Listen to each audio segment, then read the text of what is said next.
What's up, everybody? It's Mike again. Um, just haven't posted anything on here for a while. Let me see. Let's trying to get this camera set up right. There we go. So, just posting an update. Uh, yeah, I mean, there's what can I really say? Life has been, life, and things have been kind of going uphill, really. My wife's pregnant, so that's cool. And so soon, I don't know how that was possible. It's kind of a miracle.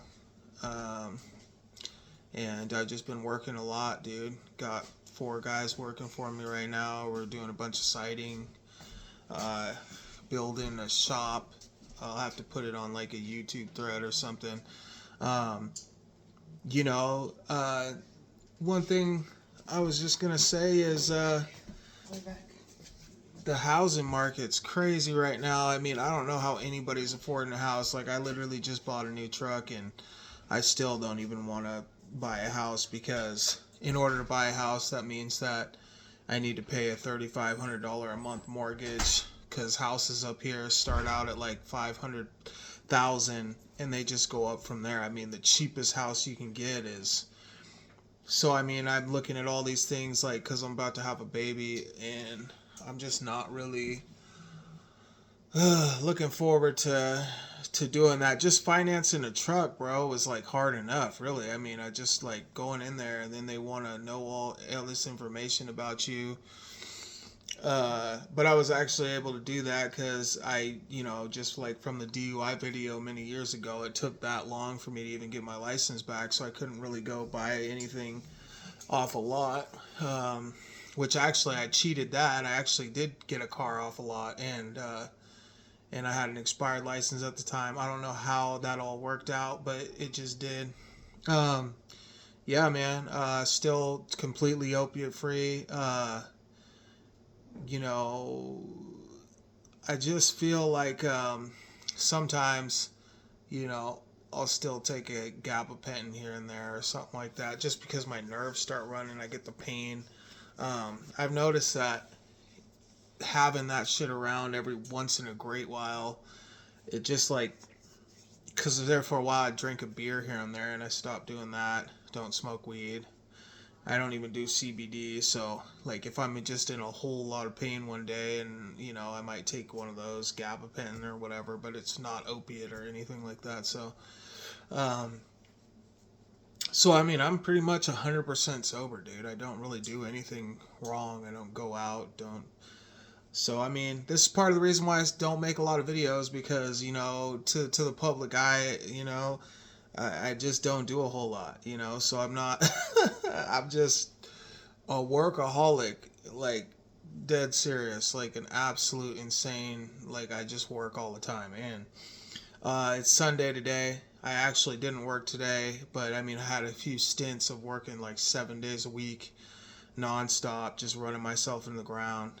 Um, and it's been interesting, man. Like I guess part of the thing is too is a lot of these guys that I've been hiring have been just in and out. Like I'll have a good guy like for a couple weeks or so, or and they'll just work really really hard, and then it's like once they get that raise, I've noticed they just kind of fucking start turning to shit, like not showing up. This is pretty whack. But I hope you guys are all doing well. I guess the whole angle of this video really is just like on you guys' sake, on anybody who's struggling out there, looking for a way out or maybe a message. I just hope that you can see that it is possible. And but I just also want you to know that once you handle the addiction situation or you stop taking the medication that you were on, life is not going to necessarily get easier. Like you just have to keep that in your mind and on your focus. Like life isn't going to start handing you all this gold and everything's great. It's like no, it's just an uphill battle for your own self, for your own personal freedom. That's what it's all about. That's what you got to remind yourself. It's not about anybody else. Staying sober, staying clean, staying off the government psyop or whatever medication shit that they feed us when they, which I'm not saying that some of them probably aren't really trying to help you, your doctors and all that. Like I think that a lot of them think that they are helping you, but let's be honest, that shit's taking away your freedom, bro, because it takes away your focus. You're not able to see the way you see when you're sober. Like, you know what I mean? Life is a lot different, man. Like when you have a handful of pills or whatever and you're taking them and you're trying to, or alcohol, or you got to, I mean, even if it, regardless of what it is, you got to take your shit and then you got to wait a couple hours and then you got to think, oh, I'm running low, and then your work ethic's going downhill, or you're just not in the moment, bro. Your whole moment revolves around how many pills you're taking, or how much weed you're smoking, or how much booze you can consume, or whatever the case may be. The addiction mind frame is just terrible. It's not a good place to be, and I personally feel like it's very important to understand freeing yourself is the most important goal, and the most important thing you can do for yourself, because freedom is precious. That's all you really have, and you just want to make sure in life that you're doing precisely what you want to do, because life is so short, and you guys all know that. I mean, there's probably a reason why you've been led to this channel and the things that I have said. I'm just a regular guy, but I have went through a lot of refocusing my determination, and I just remember the video when I first quit methadone, for example.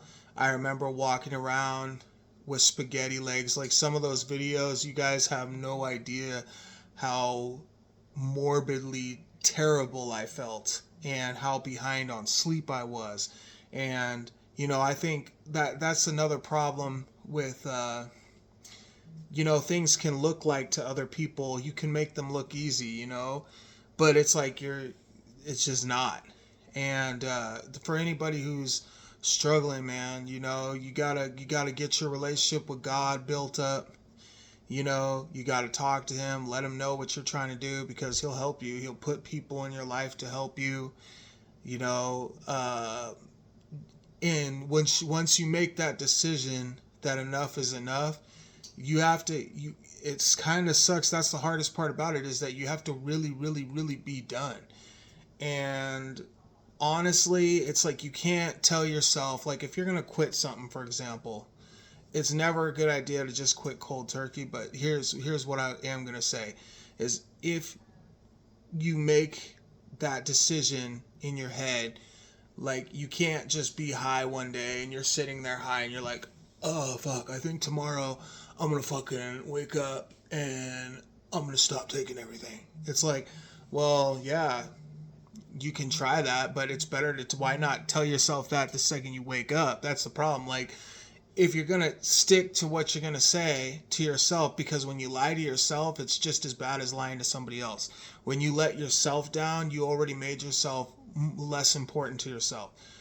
And that's part of the reason why, as an addict, we get so beat up and bruised, because we just lied to ourselves so many times and told ourselves we're going to do something and we didn't do it, not thinking about the damage that we caused to ourselves. Because your reflection of who you are is actually just as important as everybody else, to you and to God, or it should be.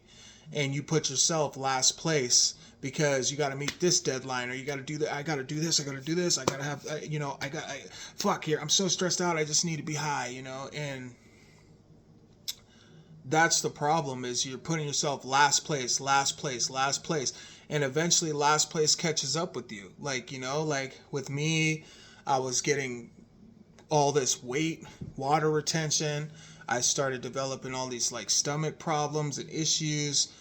I mean, you name it. It was just never seeming to let up. I just started to notice that I was getting worse and worse off, and more out of shape despite how hard I was working. And yeah, just things like that. So, you know, you got to pick yourself up off the ground. Like I've said for a long time, there's a certain amount of killer instinct that you have to get for yourself. You know what I mean? And sometimes people don't see that because you might carry yourself cool, collective. You know what I mean? But you just got to remember it's a life and death situation because you're fighting for your own freedom, and you're fighting an enemy that could be invisible to others or seem invisible to others, but you see it. It's the elephant in the room. It's really hard to walk around. You know, every day, every conversation, you can feel it in the back of your soul. Like, I need to get myself right so that I can be who I want to be and not feel like I'm hiding, you know, my habits or my addiction from my boss or my colleagues or my this and that. Because 9 times out of 10, they see it before you tell them about it. You know what I mean? Because, you know, you don't want to be that guy or that girl that's in the bathroom all the time, you know, taking those bathroom breaks or, you know, smoke breaks, but you disappear to the car, whatever the case may be. You know, you need that freedom to be able to wake up and just breathe the air and not feel that imminent, you know, I need to take something, even if it is Suboxone or methadone or whatever. And God forbid, you know, I be the guy to tell you that shit's not good for you at all. I mean, like I said, a lot of that stuff can make the situation a lot worse. And yeah, there's a big piggy bank behind that shit. You know, so it's very important that they make you feel like, and that's what I feel like even with the therapy is it's very important to make you feel like you need that. You know what I mean? Like, they just need you to feel like, yeah, you do need that, man. You need this orange pill, and you know, and you need this, or you need this, you know, pink soup, and you need to drink this every day because, you know, you're just doing so good. But if you don't do this, it's gonna get a lot worse for you, and you're gonna, you know, relapse and die. You know, it's part of that like fear promoting shit that I feel like it's like some people, yeah, they probably do feel like they need it, but if you don't lie to yourself and you realize you don't need anything. You are born. God put you on this earth, and all you need to do is eat, sleep, and drink and work. You know, essentially, that's all you really need to survive. Oxygen, water, food. You know, we don't need anything else. And so whatever you get yourself involved in, you got to be able to pull yourself off. Don't be scared to, like, oh, you got to go on a trip. Like, let's say you have a mild pill addiction or something, or maybe you're struggling a little bit with worrying about being addicted to something. Dude, go somewhere with nothing. Go camping with nothing. You know what I mean? Or something completely different than what you're used to taking. Do anything you got to do to not get addicted to something. Seriously. I mean, it's not that hard. If you have addictive personality, it might sound like bad advice, and I'm not talking about don't bring cocaine or some stupid shit like that. I'm saying, like, bring yourself a couple beers, bring yourself a bowl, don't hit the supplier up or whatever. You know what I'm saying? Just figure out, that way you can find out how bad you really are, because you know, all that stuff comes with withdrawal, so you'll have a good indication of exactly where you're at. But you have to force yourself to be uncomfortable, and also force your body to adapt. If you are like, and this is not for like the hardcore addicts, these are like for the people who might be, you know, they got themselves in a little pickle and they started taking like a few pills here and there throughout the day, and you're worried about you know, what the symptoms are going to be if you ran out.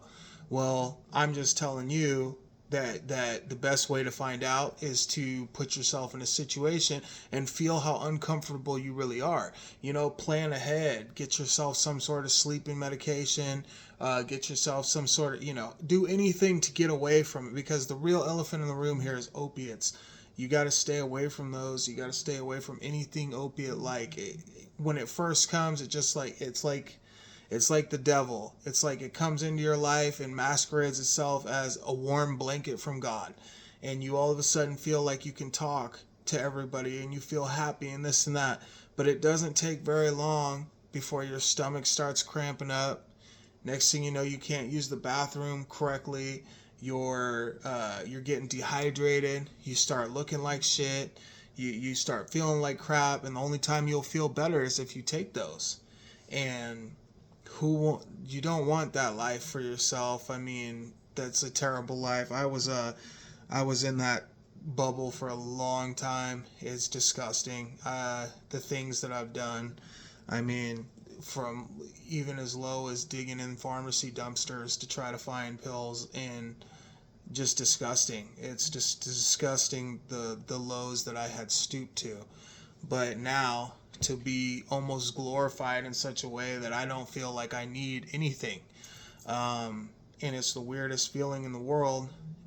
One thing I have found is that I'm not exactly as mentally stable as I thought I was. Meaning, like, I have my days, man, where I'm just like, dude, I don't know how to explain it. Just, I'm always mentally strong. So no matter what, that's always there. I can always powerhouse through everything. But just the darkness, bro, it can encompass you very easily, whether you're sober or on pills. But being sober, especially, because the emotions of things hit you a lot harder. Things don't sit well, and it's not as easy to just bring yourself out of it, I can't just go to the bathroom and, snort a couple pills to make myself feel better. So I'm stuck in that, the swamp, I guess, of dealing with my own problems with nothing sometimes. And it's not very always comfortable, but it's a hell of a lot better than being stuck in the never-ending cycle of withdrawal and feeling like shit, and going to the clinic and getting my orange pill or my pink syrup or whatever the case may be. Is that shit's just garbage, and it's all just the same thing. It's all really toxic. But anyway, I don't want to spend too much time on this video. I was just giving you guys an update. I hope you guys are all doing well. Hopefully this video made some sort of sense. Don't really have an overall message on the whole thing, to be honest, other than checking in. And I hope all you guys are doing well. Fight your addiction day at a time. Fight for your life is my only advice. Don't do stupid shit. Don't just cut yourself off. Understand that the advice that I was giving you, was for the people who are kind of just getting sucked into the addiction phase. Obviously the seasoned addicts and people who are very dependent, you guys know there's only one way, and that's to wean down. And I'm sorry, but it's a long road. But you can do the stupid way like I did. It's gonna suck ass. You know what I mean? You're gonna nobody's gonna understand the pain you're going through. That's for damn sure. But yeah, mix it up. Maybe if you're a really bad addict, learn to mix shit up. Learn to completely stop one thing and do something completely different, and just accept that experience. And that might sound like really bad advice. Am I telling you to go get some, hardcore things like the M word or the coke? No, I'm not telling you to do anything like that. I'm just telling you that you need to off kilter it so that you're not addicted. You don't want to be addicted to any one thing. And opiates, I'm sorry, but to me they felt the best. So those are the ones you want to stay away from the most. And obviously the big M, and I'm not going to even say it because I got kids in my house. I don't even want to say that. But Yeah, just fight from all angles. You know, you got to look at it like this. You don't want to be stuck in the straight jacket.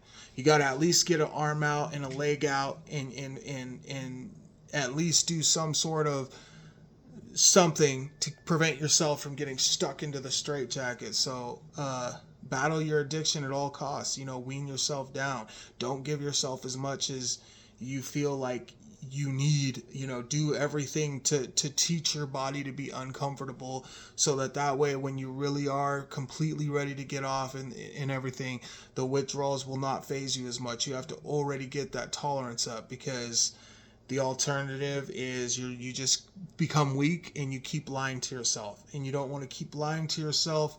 You want to force yourself to be adaptable to rougher environments. Like, yes, practice going to work all day, at least one day here and there, with nothing. Get used to the way your body feels. Get used to the hot and cold flashes and the you know, less energy, and just tell people you're a little under the weather. You know, it's part of the fighting process, because when you do that, you're getting stronger. You know what I'm saying? And you got to get stronger, because that part of you is becoming a bitch, straight up. That part of you, the side that's not scared to face whatever, I don't even know what the wording is for it. Face that torment, that side of you that is you know, you're so scared of withdrawal. You're so scared, oh God, what if I run out? What if I run, blah, blah, blah. The little pussy voice in your head that tells you that it only wants to feel perfect all the time, and it thinks that life's just supposed to be all gold and roses. That part of you, like, you need to punk that motherfucker out, dude, and you got to really, really stress that part of your body out, because that shit right there is a false it's like a false security blanket. So anyway, peace everybody. I know you like my shirt. This shirt is badass, dude. Check it out. Get off my back. That's what you got to tell them drugs, bro. Get off my back. You know what I'm saying? Whoop that ass. All right, talk to you later.